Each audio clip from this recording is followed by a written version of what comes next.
बरेली दर्पण में आपका स्वागत है। पूरे देश में कोरोना महामारी ने विकराल रूप ले रखा है। कोरोना की रफ्तार हर रोज तेजी पकड़ रही है। इस बात का अंदाजा कोरोना के हर रोज बढ़ रहे मरीजों की तादाद से लगाया जा सकता है।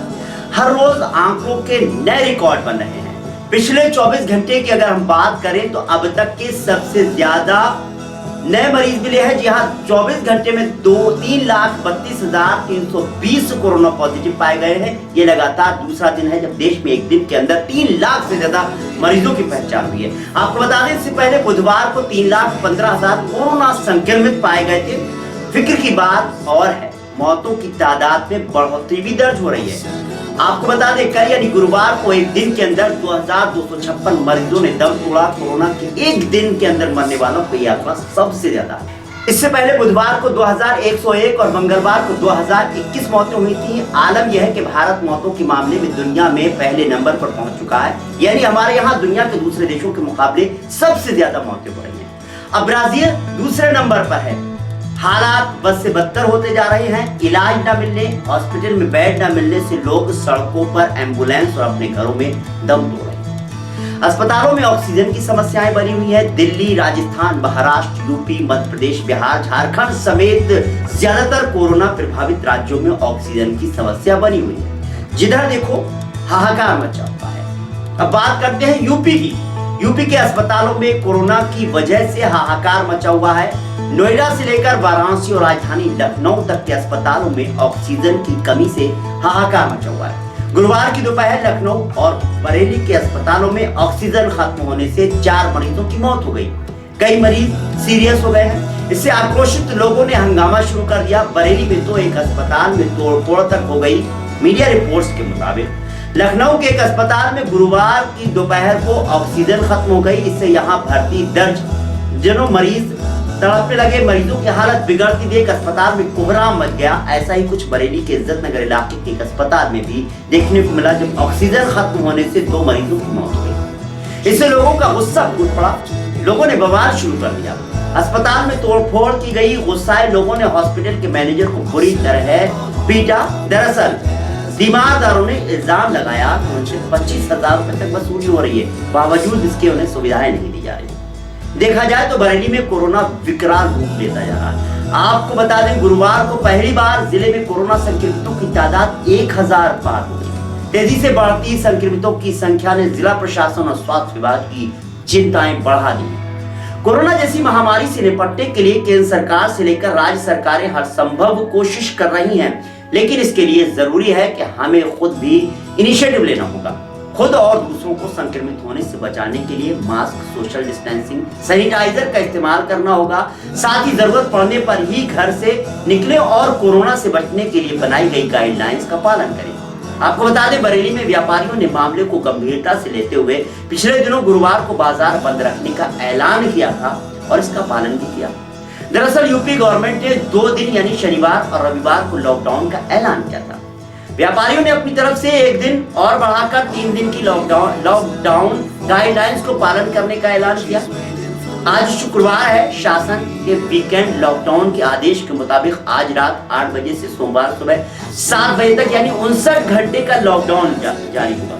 चलिए अब बात करते हैं राजधानी दिल्ली की।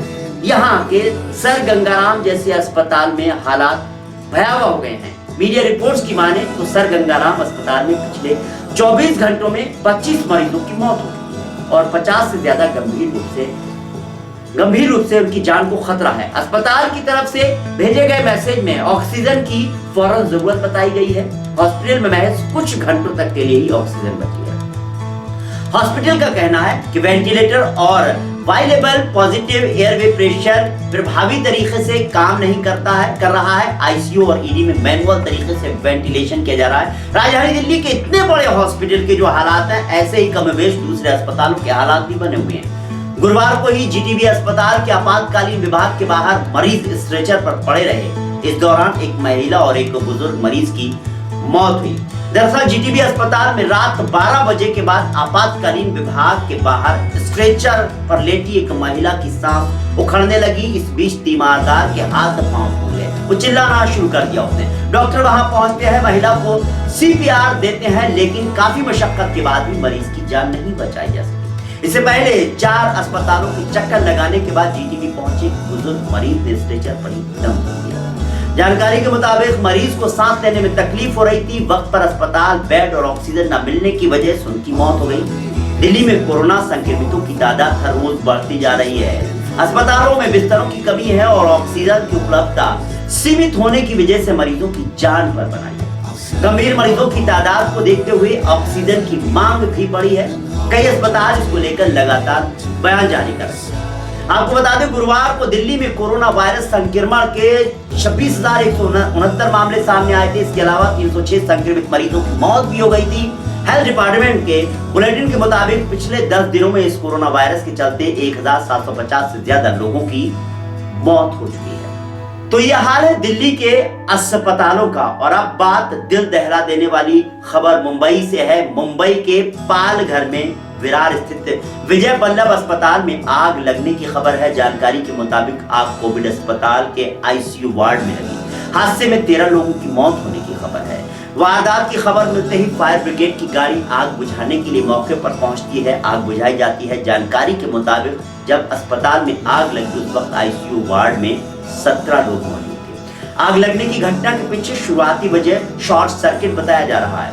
असली वजह क्या है ये तो जांच के बाद ही साफ हो पाएगा, लेकिन हादसे ने हर किसी को झकझोर दिया है। प्रधानमंत्री नरेंद्र मोदी ने महाराष्ट्र के पालघर में कोविड अस्पताल में आग लगने की घटना पर दुख जाहिर किया। पीएम ने प्रधानमंत्री राष्ट्रीय राहत कोष से मृतकों के परिजनों को 2-2 लाख रुपए और गंभीर रूप से घायलों को 50,000 रुपए का अनुग्रह राशि देने की मंजूरी दी है। मुख्यमंत्री उद्धव ठाकरे ने विजय वल्लभ अस्पताल में लगी आग में मरने वाले मरीजों के वारिसों को 5-5 लाख रुपए और गंभीर रूप से घायल मरीजों के लिए 1 लाख रुपए मुआवजे देने की घोषणा की।